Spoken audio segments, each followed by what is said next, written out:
Hello and welcome live to New Delhi. You're watching DD India Live. I'm Gautam Roy. Coming up in the next 30 minutes. No more birthright citizenship in the US. Donald Trump's order could significantly impact millions of immigrants.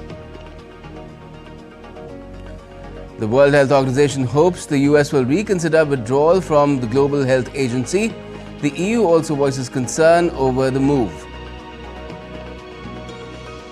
And at Davos, EU Chief Ursula von der Leyen says she'll visit India to boost ties on the first trip abroad of her new term.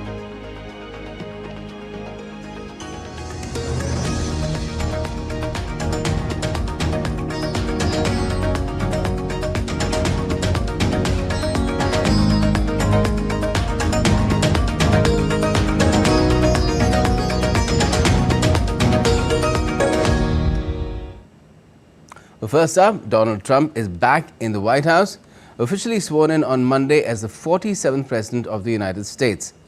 Calling the 20th of January Liberation Day, Trump declared in his inaugural address that the golden age of America begins right now. Experts are already warning that Trump's second term will come with big challenges both domestically and internationally.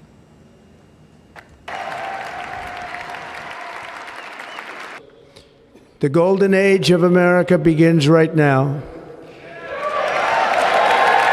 From this day forward, our country will flourish and be respected again all over the world.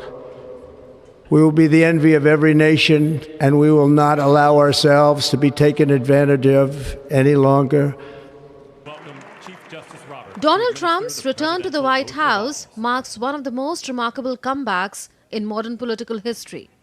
Recounting his assassination attempt last year during a rally in Pennsylvania, Trump declared that he was saved by God to make America great again. Over the past 8 years, I have been tested and challenged more than any president in our 250-year history, and I've learned a lot along the way. The journey to reclaim our republic has not been an easy one, that I can tell you. Those who wish to stop our cause have tried to take my freedom and indeed to take my life. Just a few months ago in a beautiful Pennsylvania field, an assassin's bullet ripped through my ear. But I felt then, and believe even more so now, that my life was saved for a reason. I was saved by God to make America great again. The speech echoed many of the themes he sounded at his first inauguration in 2017 when he spoke darkly of the American carnage of crime and job loss that he said had ravaged the country. We will be proud, we will be strong, and we will win like never before. We will not be conquered, we will not be intimidated, we will not be broken, and we will not fail. From this day on, the United States of America will be a free, sovereign, and independent nation. We will stand bravely, we will live proudly, we will dream boldly, and nothing will stand in our way because we are Americans. The future is ours, and our golden age has just begun. Experts are already warning that Trump's second term will come with big challenges domestically and internationally.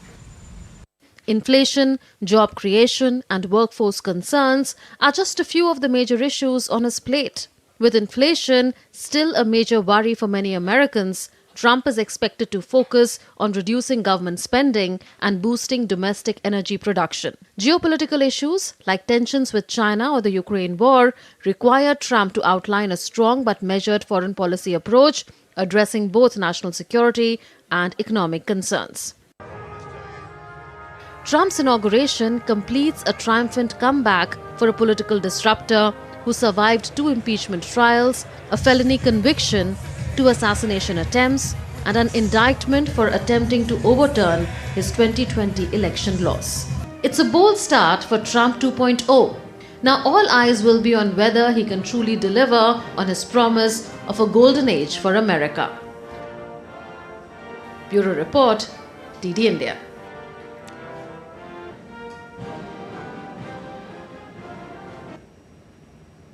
But apart from a fiery speech, the newly minted US President issued a flurry of executive orders and directives as he sought to put a stamp on his new administration on matters ranging from energy to criminal pardons and immigration.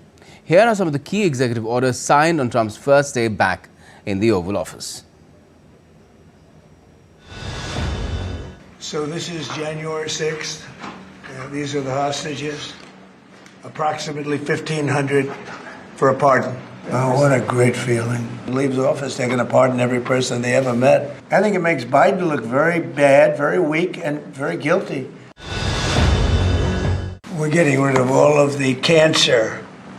I call it cancer. The cancer caused by the Biden administration. I'm fine with legal immigration. I like it. We need people.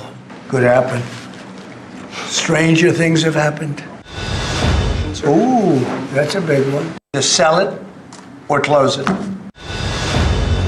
Here's a big deal, merit. Our country is going to be based on merit again. He's getting an office for about 20 people that we're hiring to make sure that these get implemented. World Health ripped us off. That's it. It's not going to happen anymore. A lot of big ones, huh?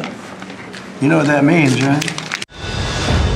The word tariff is much better because it keeps your dollar stronger. You put a universal tariff on anybody doing business in the United States because they're coming in and they're stealing our wealth, they're stealing our jobs, they're stealing our company.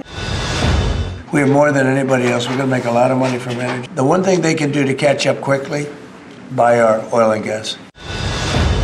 It's going to be to keep America safe. Very simple. You know, NATO has to pay more money. Zelensky wants to make a deal. I don't know if Putin does. He might not. I don't know. And China controls the Panama Canal. And we're not going to allow that to happen. It's not even a threat. You know why I liked it? Because I got great reviews on that speech. I got great reviews. Can you believe it? Now, civil rights groups have legally challenged Donald Trump's executive order to end birthright citizenship in the U.S.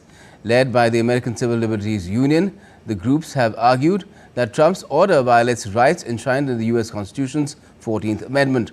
On Monday, Trump ended birthright citizenship. Now, for a child born in the U.S. to gain citizenship, at least one parent must be a U.S. citizen or a permanent resident. Meanwhile, the World Health Organization has expressed its regret over the decision by the new U.S.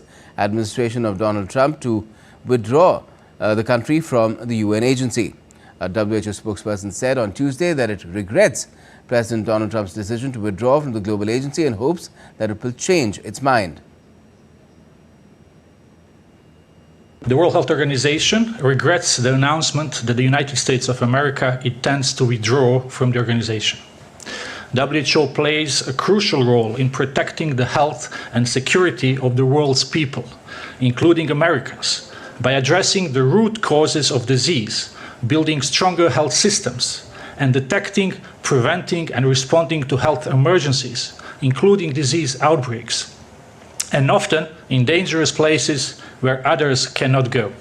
We hope the United States will reconsider, and we look forward to engaging in constructive dialogue to maintain the partnership between the United States of America and WHO for the benefit of the health and well-being of millions of people around the globe. And the European Union has also expressed concern about President Trump's announcement regarding his intention to withdraw from the WHO, adding that the EU hopes the decision is still under review. Now, after the newly inaugurated US President Trump signed an executive order directing the United States to withdraw from the WHO, China has vowed to support the body. Speaking to the media, China's Foreign Ministry spokesperson said his country will further strengthen the global health body. The role of the WHO should only be strengthened, not weakened. China will, as always, support the WHO in fulfilling its responsibilities and work towards building a shared community of health for humanity. A United Nations climate chief has said that the science of global warming had been weaponized by politics a day after Donald Trump withdrew the US from the Paris Agreement. Simon Steele on Tuesday said that shifting geopolitical events could not change the hard facts that underpin climate change and the disastrous consequences linked to a warming planet. Last year was the hottest on record, and the combined average temperatures of 2023 and 2024 exceed the 1.5 degrees Celsius benchmark set under the Paris Climate Accord for the first time. Steele said that support for climate science was far, far more significant than those few voices that challenge it. Soon after his swearing in, Donald Trump signed an order to withdraw the US from the Paris Climate Agreement for a second time. He followed it up by signing a formal letter to the United Nations notifying the global body of the country's intent to leave the landmark 2015 accord, which seeks to reduce the greenhouse gas emissions driving climate change throughout the world. Now, the World Economic Forum's annual meeting has entered its second day on Tuesday. In a special address at Davos, European Commission President Ursula von der Leyen said her top team will visit India to upgrade the strategic partnership with the largest country and democracy in the world. In her address, the EU chief said that the European Union must continue to diversify energy supplies and expand clean sources of generation from renewables. We will need to work together to avoid a global race to the bottom, because it is in no one's interest to break the bonds of the global economy. Rather, we need to modernize the rules to sustain our ability to produce mutual gain for our citizens. And responding to potential US tariff threats, the EU chief said that the European Union is ready to negotiate with the United States. Ursula von der Leyen reiterated EU's support for Ukraine as well. Our first priority will be to engage early, discuss common interests, and be ready to negotiate. We will be pragmatic, but we will always stand by our principles. We have supported Ukraine by now by almost 130 billion euros, but we will continue to support Ukraine without any question. Whatever happens next, for us it's important that Ukraine stays an independent country and that it is Ukraine that decides on its own territory. And therefore, Klaus, the sentence is still valid. We stand by Ukraine for as long as it takes. Now, also at the World Economic Forum, Indian Ministers Chirag Paswan and Jayant Chaudhary, along with the Chief Minister of the Indian state of Telangana, Revant Reddy, together inaugurated the India Pavilion in Davos. The pavilion, which showcases India's economic potential, features various Indian states, each seeking investment opportunities and fostering international collaborations. And Maharashtra Chief Minister Devendra Fadnavis on Tuesday also inaugurated the Maharashtra Pavilion at Davos at the ongoing World Economic Forum. The pavilion aims to welcome the world to Maharashtra. The Chief Minister was also accompanied by State Industries Minister Uday Samant. And the government of Maharashtra also signed 2 MOUs, one with the Kalyani Group in the sector of defence and steel and electric vehicles, another with Reliance Infrastructure Limited in the defence sector at Davos. Maharashtra Chief Minister, along with the heads of the company, witnessed the signing of these documents. And the Chief Minister of the Indian state of Andhra Pradesh, N. Chandrababu Naidu, also highlighted the goal of zero poverty at a CII session in Davos.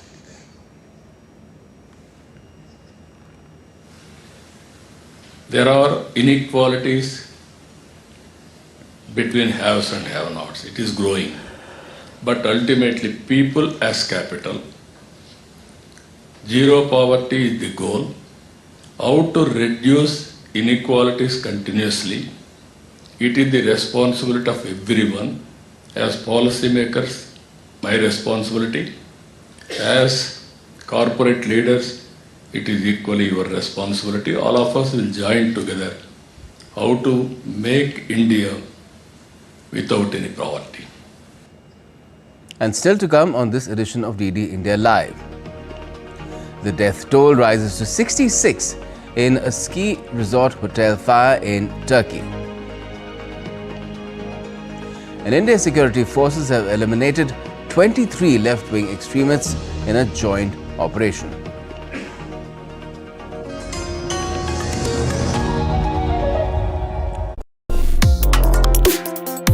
Complex issues, hidden agendas, twists and turns, strategic games. We think all dots are linked. We just need to connect them.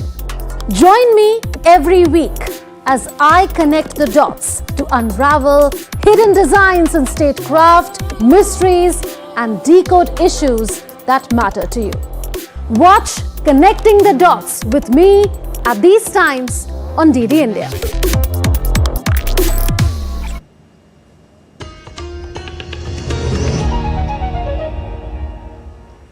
You're watching DD India Live and I'm Gautam Roy, and now let's get you a tragic update on something that started with a fire at a ski resort in Turkey. Well, that fire at that resort in Turkey's Bolu Mountains has killed at least 66 people and has left several others injured on Tuesday. The blaze broke out around 3:30 in the morning local time in the hotel's restaurant, forcing panicked guests to jump out of windows in the middle of the night. Several fire engines surrounded the charred building. Authorities said they were investigating the cause of the fire. Turkey's interior minister has given the latest toll on social media post. He has also said more than 250 rescuers have been stationed at the scene. Israeli security forces launched an operation in the volatile West Bank city of Jenin on Tuesday, in which one Palestinian has been killed. Israel's Prime Minister Netanyahu said that the operation in West Bank's Jenin aims to eradicate terrorism. The Israeli military said that soldiers, police and intelligence services had begun a counter-terrorism action in the city. Prior to the Israeli action, Palestinian security forces had been conducting weeks-long operation to reassert control in the city.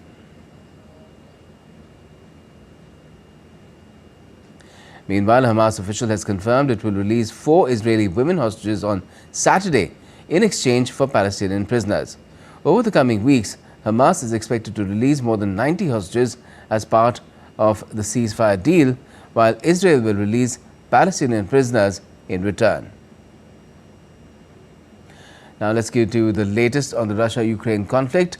Well, Russia has launched an overnight attack on Ukraine using 131 drones and 4 missiles. The Ukrainian Air Force reported on Tuesday that 72 drones were shot down, while 59 failed to hit their targets. Some buildings in 2 Ukrainian regions were damaged. No human casualties have been reported. Meanwhile, Russia said that it had downed 55 Ukrainian drones overnight. 6 drones were downed over the western region of Voronezh near Ukraine. The falling debris sparked a new fire at an oil depot in a border region. In South Korea, impeached President Yoon Suk-yeol for the first time appeared for an argument in his impeachment trial at the Constitutional Court on Tuesday. During his trial, when asked by a judge, Yoon denied ordering the military to drag out lawmakers from the country's parliament to prevent them from voting down his declaration of martial law. He also said that he had not intended to disable parliament's functioning. South Korea was plunged into political chaos by Yoon's December 3rd martial law declaration, which lasted just 6 hours before lawmakers voted it down. They later impeached him, stripping him of his duties. He also became the first sitting South Korean president to be arrested in a criminal probe on insurrection grounds. If the decision to lift the martial law made on the night of December 3rd and 4th was stopped by deploying the military, does it mean that there would no longer be any other demands to lift martial law and that it would simply continue indefinitely? I don't believe that to be the case. 저는 그렇지 않다고 봅니다. Now, the US has released Afghan prisoners in exchange of detainees.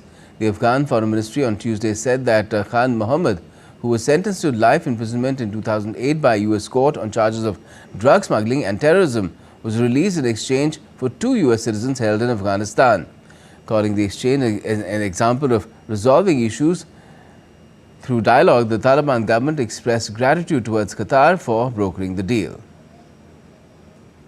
The Islamic Emirate of Afghanistan considered this exchange as a good example of resolving issues through dialogue and is particularly grateful to the fraternal state of Qatar for its effective role in this regard. The Islamic Emirate views positively steps taken by the United States that aid normalization and expansion of relations between the two countries. And on the occasion of the International Year of Glaciers Preservation 2025, Prime Minister of Nepal, KP Sharma Oli, announced the Sagar Matha Sambad or dialogue scheduled to take place in Kathmandu from the 16th to the 18th of May. The government of Nepal has planned to host the event, the Multi-Stakeholder International Dialogue Forum, focusing on climate change, mountains and the future of human life. The Sagar Matha Sambad has been scheduled to be organized biannually, as the PM suggested Nepal is the best place to raise mountain protection and climate change issues. And back home, in a big blow to Naxalism, security forces achieved a major success towards building a Naxal-free India. The Central Reserve Police Force Special Operations Group, in coordination with Odisha and Chhattisgarh police forces, neutralized 23 Naxalites in a joint operation along the Odisha-Chhattisgarh border. According to the police, a member of the Naxal group who had a bounty of 10 million Indian rupees on his head was also killed in the encounter. The police informed that the encounter is still underway and more details are awaited. India's Home Minister Amit Shah has termed this as a big success, saying with our resolve for a Naxal-free India and the joint efforts of our security forces, Naxalism is breathing its last today. Let's now take a look at some more stories that are making news around the country today. Now, India Post has hosted an exhibition to commemorate 75 years of the Indian Constitution on Tuesday. The exhibition displayed the service rendered by India Post in 75 years and a stamp tracing its journey so far. Apart from that, stamps dedicated to the legendary personalities of India have also been put out. Indian military bands are actively rehearsing for beating the retreat ceremony scheduled for the 29th of this month. Held at Vijay Chowk each year in New Delhi, this grand event signifies the conclusion of India's Republic Day celebrations.